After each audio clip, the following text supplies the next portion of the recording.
दोस्तों, डैफोडिल की इस ऑनलाइन प्लेटफॉर्म में करंट अफेयर की इस क्लास में मैं अंबिका प्रसाद शर्मा आपका हार्दिक स्वागत करता हूं। आज है 23 मई और कल तक सुर्खियों में रहे विषयों पर हम आज है चर्चा करेंगे। यानी कल तक सुर्खियों में रहे विषयों पर आज क्या है चर्चा करेंगे। अब कल थी 22 मई और 22 मई को क्या बनाया गया? अंतर्राष्ट्रीय जैव विविधता दिवस। 22 मई को क्या बनाया गया? अंतर्राष्ट्रीय जैव विविधता दिवस। अंतर्राष्ट्रीय जैव विविधता दिवस 22 मई को क्या बनाया गया? अंतर्राष्ट्रीय जैव विविधता दिवस। ये क्यों मनाया जाता है? जिस प्रकार हमारी अलग अलग प्रजाति है उसी प्रकार क्या है जानवरों की भी प्रजाति होती है और उनके संरक्षण के लिए उनको सुरक्षा प्रदान करने के लिए क्या है जैविक विविधता बनाई जाती है और उन्हें क्या है अंतर्राष्ट्रीय जैव विविधता दिवस मनाया जाता है 22 मई को। ये बनाता कौन है? ये बनाता है यूएनओ। यूएनओ हर वर्ष 22 मई को अंतर्राष्ट्रीय जैव विविधता दिवस बनाता है। अब ये अंतर्राष्ट्रीय जैव विविधता दिवस मनाता कौन है? यूएनओ। तो यूएनओ की स्थापना कब हुई थी? यूएनओ की स्थापना हुई थी 24 अक्टूबर 1945 को। यूएनओ की स्थापना कब हुई थी? 24 अक्टूबर 1945 को यूएनओ की स्थापना हुई थी। इसका हेडक्वार्टर कहां पे है? इसका हेडक्वार्टर है न्यूयॉर्क में। इसका हेडक्वार्टर कहां पे है? न्यूयॉर्क में। और वर्तमान में इसके महासचिव है एंटोनियो गुटेरेस। वर्तमान में यूएनओ के महासचिव है एंटोनियो गुटेरेस। Antonio Guterres. वर्तमान में यूएनओ के महासचिव कौन है? Antonio Guterres. यूएनओ की स्थापना कब हुई थी? यूएनओ की स्थापना हुई थी 24 अक्टूबर 1945 को। इसी कारण 24 अक्टूबर को हम प्रति वर्ष यूएनओ दिवस भी बनाते हैं। इनका हेडक्वार्टर कहां पे है? इसका हेडक्वार्टर है न्यूयॉर्क में और इसके वर्तमान में महासचिव कौन है? Antonio Guterres. अब बात करते हैं जैव विविधता दिवस। जैव विविधता क्या होता है? भारत में जैव विविधता को लेकर यानी जैव विविधता यानी जीवों की पाई जाने वाली विविधता ही क्या कहलाती है? जैव विविधता। तो एडवर्ड विल्सन ने सर्वप्रथम जैव विविधता शब्द दिया था। किसने दिया था? एडवर्ड विल्सन ने सर्वप्रथम जैव विविधता दिया था। अब भारत की बात करें, जैव विविधता को लेकर भारत की बात करें तो भारत में 4 हॉटस्पॉट केंद्र हैं। कितने हॉटस्पॉट केंद्र हैं? 4 हॉटस्पॉट केंद्र है। जैव विविधता कितने केंद्र हैं? 4 हॉटस्पॉट केंद्र है। वैसे तो मुख्यतः 2 ही हैं लेकिन 2 और हैं। 2 और कौन से हैं? एक तो इंडो बर्मा है और एक अंडमान निकोबार में है। एक तो है इंडो बर्मा जो कई देशों के सहयोग से है और एक है अंडमान निकोबार वो भी कई देशों के सहयोग से है।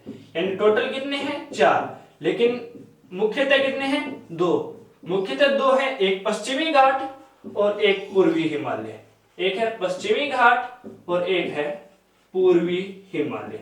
यानी वर्तमान में कितने हॉटस्पॉट भारत में हैं? 4 हॉटस्पॉट भारत में है। कौन से? पश्चिमी घाट, पूर्वी हिमालय, ये तो मुख्य 2 हैं और 2 और कौन सी हैं? इंडो बर्मा और अंडमान निकोबार। भारत में 18 बायोस्फीयर रिजर्व भी है। भारत में 18 बायोस्फीयर रिजर्व भी है। यानी जैव सुरक्षित क्षेत्र कितने हैं भारत में? 18 है। जैव सुरक्षित क्षेत्र कितने हैं भारत में? 18। और भारत में 104 नेशनल पार्क हैं।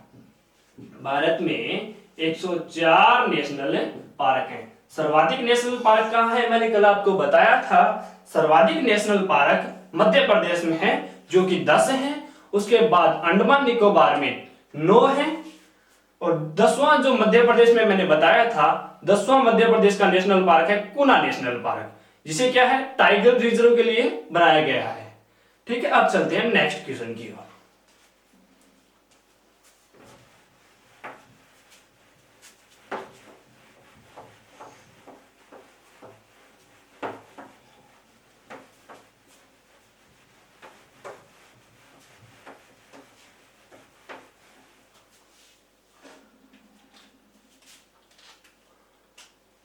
हाल ही में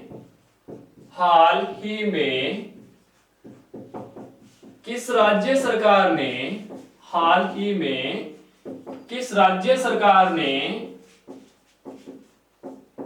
ब्रेक द चेन कार्टून बनाया है। यानी किस राज्य सरकार ने ब्रेक द चेन कार्टून बनाया है? तो ये किस राज्य सरकार ने बनाया है? ये बनाया है केरल राज्य सरकार ने। किस राज्य ने बनाया है? केरल राज्य सरकार ने। अब बात केरल की करते हैं, तो केरल की राजधानी क्या है? केरल की राजधानी है तिरुवनंतपुरम। केरल की राजधानी क्या है? तिरुवनंतपुरम। और केरल के मुख्यमंत्री कौन है? केरल के मुख्यमंत्री है पी विजयन। कौन है? पी विजयन केरल के मुख्यमंत्री हैं। और केरल के गवर्नर कौन है? गवर्नर हैं आरिफ मोहम्मद खान। कौन है? आरिफ मोहम्मद खान। यानी क्या है? केरल की राजधानी क्या है? तिरुवनंतपुरम। यहाँ के मुख्यमंत्री हैं पी विजयन या पिनाराई विजयन, और यहाँ के गवर्नर हैं आरिफ मोहम्मद खान। अब बात करते हैं केरल से कुछ और रिलेटेड तथ्यों की। केरल में पेरियार वन्यजीव अभ्यारण्य है। क्या है? पेरियार वन्यजीव अभ्यारण्य भी केरल में है। अभ्यारण्य, ये महत्वपूर्ण अभ्यारण्य है। पेरियार वन्यजीव अभ्यारण्य और शांत घाटी भी केरल में है। शांत घाटी भी केरल में है। याद रखना, पिन घाटी कहाँ है? हिमाचल प्रदेश में। पिन घाटी कहाँ पे है? हिमाचल प्रदेश में। और शांत घाटी कहाँ पे है? शांत घाटी है केरल में। क्या है? पेरियार वन्यजीव अभ्यारण्य कहाँ है? केरल में। शांत घाटी भी कहाँ है? केरल में। अब दक्षिणी भारत की सबसे ऊंची चोटी, दक्षिणी भारत की सबसे ऊंची चोटी, सबसे ऊंची चोटी कौन सी है? दक्षिणी भारत की सबसे ऊंची चोटी है अन्नाईमुड़ी। कौन सी है? दक्षिणी भारत की सबसे ऊंची चोटी है अन्नाईमुड़ी। ये कहां पड़ती है? ये भी पड़ती है केरल में। यानी दक्षिणी भारत की सबसे ऊंची चोटी अन्नाईमुड़ी, जो कि अन्नामलाई की पहाड़ियों में स्थित है, वो कहां पड़ती है? केरल में। अब बात करते हैं केरल से जुड़े और कुछ तथ्यों की। प्राकृतिक रबड़ के उत्पादन में केरल प्रथम स्थान पर है। प्राकृतिक रबड़ के उत्पादन में केरल क्या है? प्रथम स्थान पर है। यानी प्राकृतिक रबड़ के उत्पादन में केरल प्रथम स्थान पर है। मसालों के उत्पादन में भी केरल क्या है? प्रथम स्थान पर है। यानी रबड़ के उत्पादन में, मसालों के उत्पादन में केरल क्या है? प्रथम स्थान पर है। प्राकृतिक रबड़ का उत्पादन सर्वाधिक केरल में ही किया जाता है। अब बात करते हैं करंट से रिलेटेड कुछ और तथ्यों की, जो कि क्या है? केरल से संबंधित है। केरल ने तिरंगा पहल योजना भी तिरंगा पहल भी स्टार्ट की है। तिरंगा पहल स्टार्ट की है। इसके तहत क्या होगा? इसके तहत एक गाड़ी होगी, उस पर तिरंगा अंकित होगा, और उसके तहत क्या है? कोविड-19 की स्क्रीनिंग की जाएगी। एक तिरंगा पहल है, एक गाड़ी पर टेम्परेचर वाला मीटर लगा होगा, उसके तहत क्या है? कोविड-19 के मरीजों की स्क्रीनिंग की जाएगी। और एक कर्मी बोट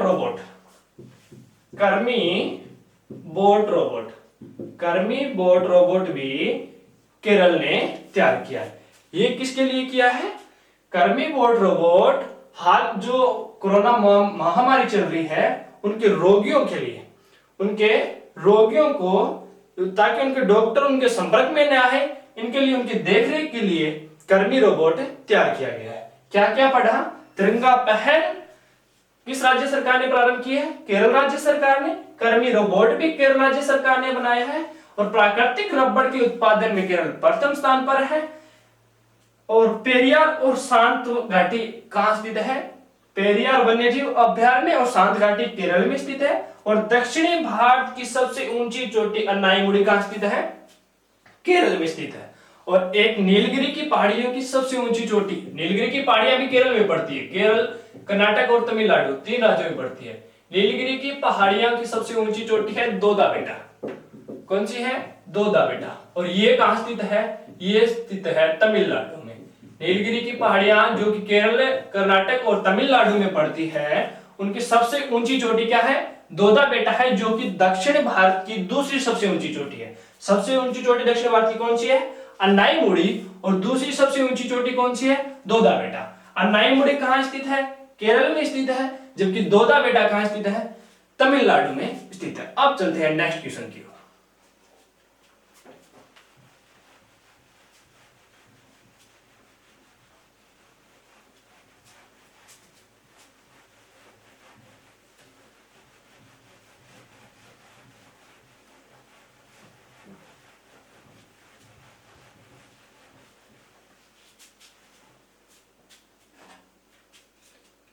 हाल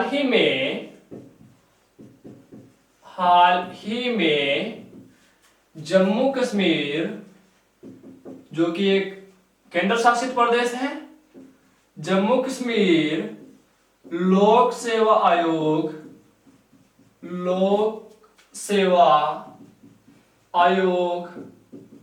का अध्यक्ष किसे नियुक्त किया गया है?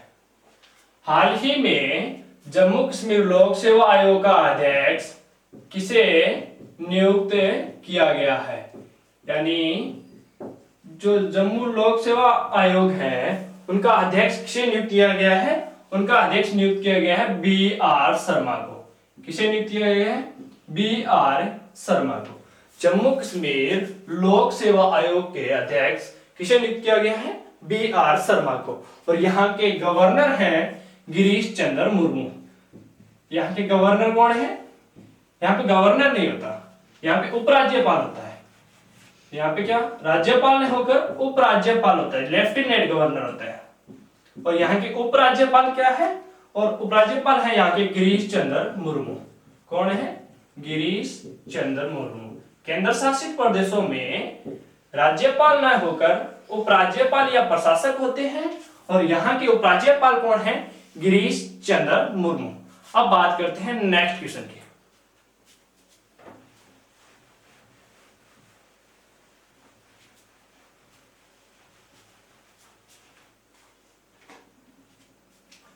हाल ही में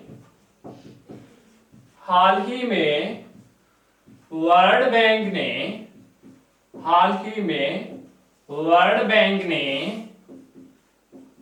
कितने देशों को, कितने विकासशील देशों को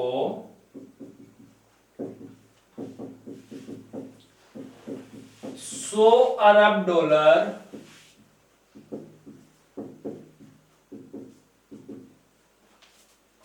आर्थिक सहायता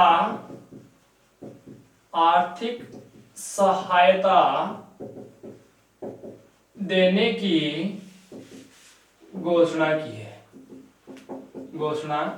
है। यानी वर्ल्ड बैंक ने कितने विकासशील देशों को 160 अरब डॉलर, कितने अरब डॉलर?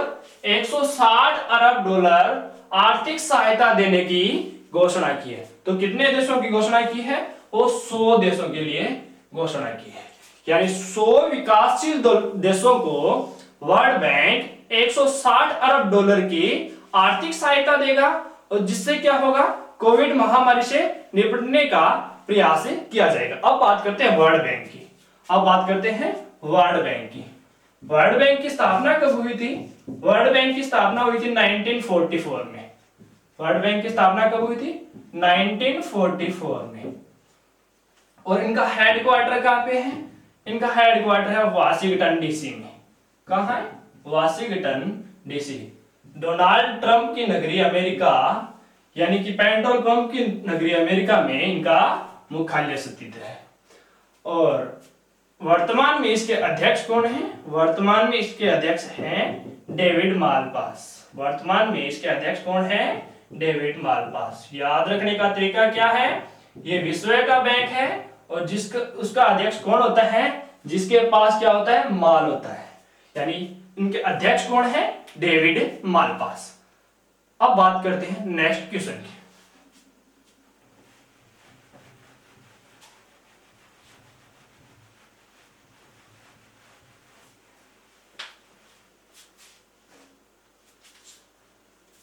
हाल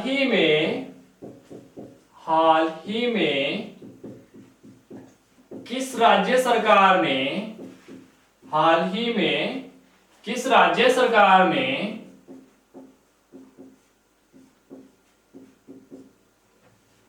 मौसमी बारिश के बाद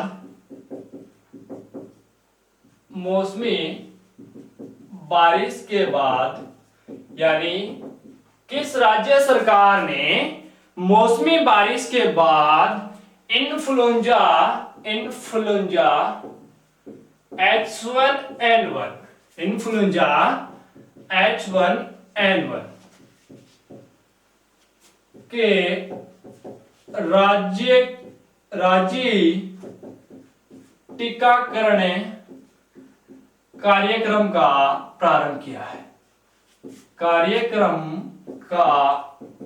किया है। यानी कौन सी सरकार है जो मानसूनी बरसात के बाद यानी मानसून के बाद इन्फ्लुएंजा H1 और N1 का क्या है, जो राज्य टीकाकरण का एक कार्य अपनाएगी। वो कौन सी बनाएगी, वो बनाएगी हरियाणा सरकार। वो कौन सी सरकार बनाएगी, हरियाणा सरकार। यानी हरियाणा सरकार मानसून के बाद पूरे राज्य में H1N1 के टीके लगाएगी। तो ये हरियाणा सरकार ने शुरू किया है। तो हरियाणा की राजधानी क्या है, हरियाणा की राजधानी है चंडीगढ़। याद रखना, हरियाणा और पंजाब की दोनों की राजधानी क्या है, चंडीगढ़ है। हरियाणा और पंजाब दोनों की राजधानी क्या है, चंडीगढ़ है। हरियाणा के मुख्यमंत्री कौन है, हरियाणा के मुख्यमंत्री हैं मनोहर लाल खट्टर। यहाँ के मुख्यमंत्री कौन है, मनोहर लाल खट्टर। और यहाँ के गवर्नर कौन है, यानी यहाँ के राजधानी क्या है, चंडीगढ़। और यहाँ के मुख्यमंत्री कौन है, मनोहर लाल खट्टर। और यहाँ के गवर्नर है, यहाँ की राजधानी है चंडीगढ़ और यहाँ की मुख्यमंत्री है मनोहर लाल खट्टर। और बात करते हैं हरियाणा की। हरियाणा लिंगानुपात राज्य, हरियाणा का लिंगानुपात सबसे कम है। यानी राज्यों में अगर बात राज्यों की करें तो सबसे कम लिंगानुपात किस राज्य का है, हरियाणा का। और हरियाणा में बेटी पढ़ाओ बेटी बचाओ कार्यक्रम भी शुरुआत किया गया है। यानी बेटी बचाओ बेटी पढ़ाओ कार्यक्रम की शुरुआत कहां से की गई है, ये की गई है हरियाणा से।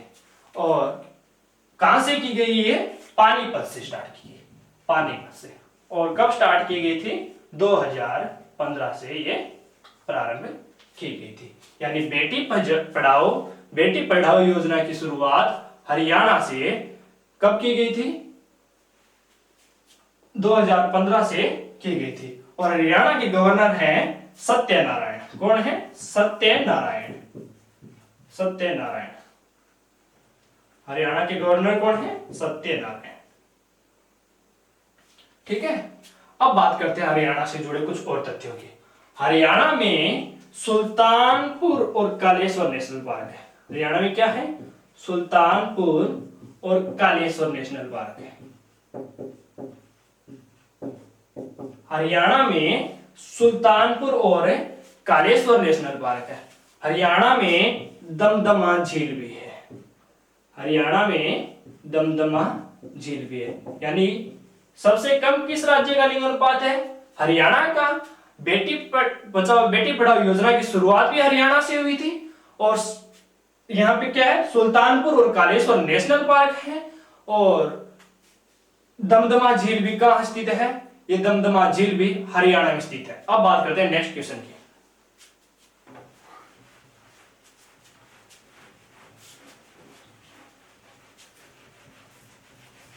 यहां के गवर्नर कौन है? सत्यनारायण।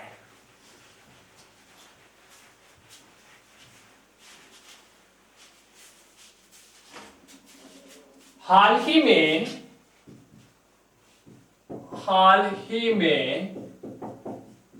किस राज्य सरकार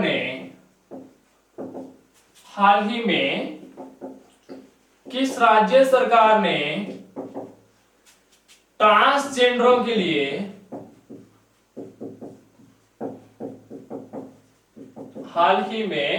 राज्य सरकार ने ट्रांसजेंडरों के लिए अलग क्वारंटीन सेंटर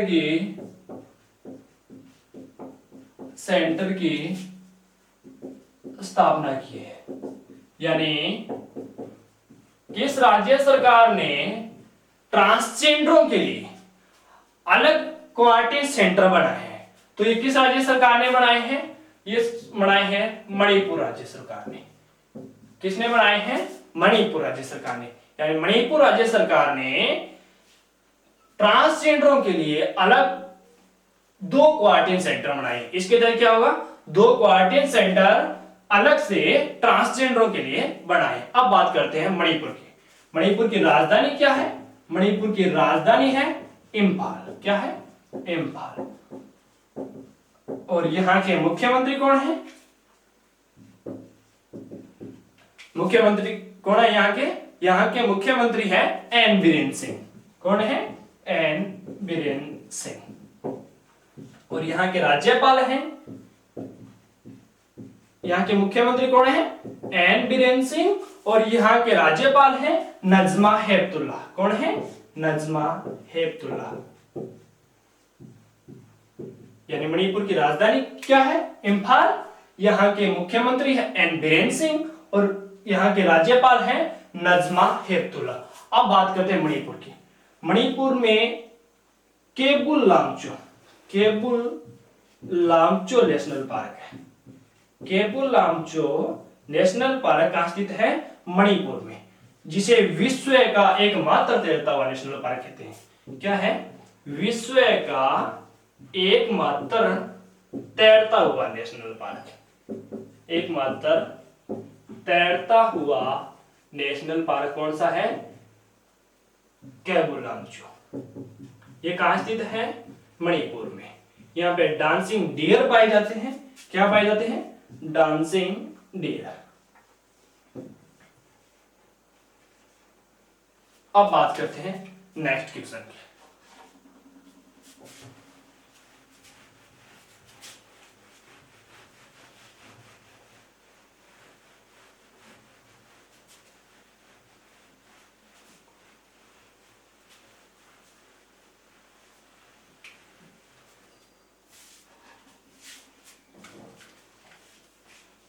हाल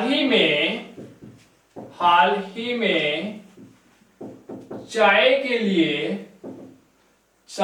लिए जोराहट ई नीलामी मंच यानी जोराहट ई नीलामी मंच का उद्घाटन कहां किया गया है?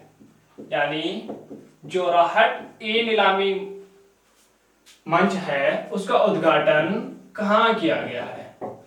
तो ये कहां किया गया है आपको पता होना चाहिए। जोराहट कहां पड़ता है? जोराहट पड़ता है असम में। राष्ट्रीय चाय अनुसंधान केंद्र भी असम में स्थित है और वो कहीं है? वो यहीं पे है, जोराहट पे। कहां है?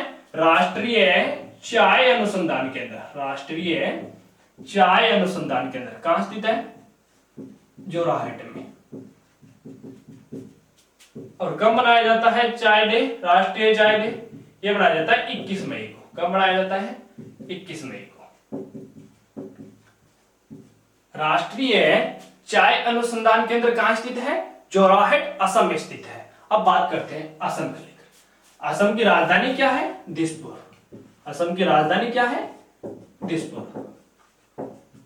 और असम के मुख्यमंत्री कौन है? सर्बानंद सोनोवाल। सर्बानंद सोनोवाल। और यहां के गवर्नर कौन है? जगदीश चंद्र मुखी। यहां के गवर्नर कौन है? जगदीश चंद्र मुखी। यानी असम की राजधानी क्या है? दिसपुर। यहाँ की सीएम कौन है? सर्बानंद सोनोवाल। और यहाँ के गवर्नर कौन है? जगदीश चंद्र मुखी। अब बात करते हैं असम से लेकर कुछ और। काजीरंगा और मानस अभयारण्य। काजीरंगा और मानस अभयारण्य। काजीरंगा अभयारण्य और मानस अभयारण्य ये कहां स्थित है? असम में स्थित है। बहुत ही इंपॉर्टेंट अभयारण्य है ये दोनों, काजीरंगा और मानस। इसे यूनेस्को की सूची में भी शामिल किया गया है। और काजीरंगा क्यों प्रसिद्ध है? एक सींग वाले गैंडे के लिए। एक सींग वाले गैंडे के लिए काजीरंगा अभयारण्य प्रसिद्ध है। काजीरंगा अभयारण्य कहां स्थित है? असम में। मानस अभयारण्य कहां स्थित है? असम में। अब एक और है माजुली द्वीप। माजुली द्वीप। माजुली द्वीप जो विश्व का सबसे बड़ा नदीय द्वीप है। विश्व का सबसे बड़ा नदीय द्वीप कौन सा है? माजुली द्वीप। और ये माजुली द्वीप ही क्या है? माजुली द्वीप कहां स्थित है? असम में। ये असम में ब्रह्मपुत्र नदी के किनारे माजुली द्वीप स्थित है, जो कि विश्व का सबसे बड़ा नदीय द्वीप है। और यह पहला विश्व का नदीय जिला भी है। माजुली द्वीप यानी माजुली जिला विश्व का पहला नदीय द्वीप जिला है। और यहीं से यही सर्बानंद सोनोवाल का विधानसभा क्षेत्र भी है। यही क्या है? माजुली क्या है? सर्बानंद सोनोवाल का विधानसभा क्षेत्र है। अब एक बात करते हैं भूपेन हजारिका। वर्तमान में सबसे ज्यादा चर्चा में नाम भूपेन हजारिका का संबंध भी किससे है? असम से है। यानी जिसे 2018 में क्या है? भारत रत्न दिया गया था। यानी 2018 में भारत रत्न विजेता भूपेन हजारिका का संबंध भी क्या है? असम से है। और याद रखना ढोला सादिया पुल, ढोला सादिया पुल, ढोला सादिया पुल जो कि ब्रह्मपुत्र नदी के किनारे स्थित है। और इस पुल का नाम बदलकर क्या कर दिया है? भूपेन हजारिका पुल। इस पुल का नाम बदलकर क्या कर दिया गया है? भूपेन हजारिका पुल। और गुवाहाटी स्टेडियम जो असम में स्थित है उसका नाम बदलकर भी क्या कर दिया गया है? भूपेन हजारिका। 2018 के भारत रत्न विजेता भूपेन हजारिका के नाम पर ढोला सादिया पुल का नामकरण किया गया है। और 2018 में इन्हें क्या है? भारत रत्न दिया गया। और गुवाहाटी स्टेडियम जो कि असम में स्थित है वो एक क्रिकेट स्टेडियम है, उसका नाम बदलकर भी क्या किया कर दिया गया है? भूपेन हजारिका। यह भी आज से करंट से रिलेटेड प्रश्नों की बात। अगर हमारी क्लास अच्छी लगी है तो लाइक करें, YouTube पे जाके अपना कमेंट जरूर दें, अपना व्यू हमें जरूर बताएं ताकि हमें प्रमोट कर सके, और हमारा चैनल सब्सक्राइब जरूर करें। धन्यवाद।